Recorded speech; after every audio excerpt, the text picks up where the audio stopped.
A Seaside woman is headed to federal prison after pleading guilty to stealing pandemic unemployment funds that were meant for Oregonians in need.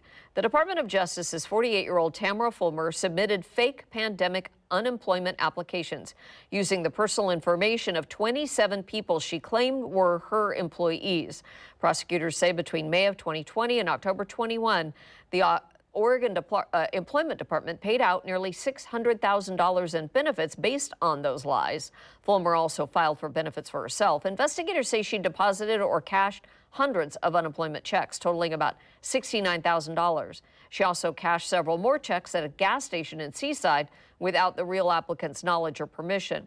A judge sentenced Fulmer to 28 months in federal prison, 3 years of supervised release, and she must pay about $581,000 in restitution.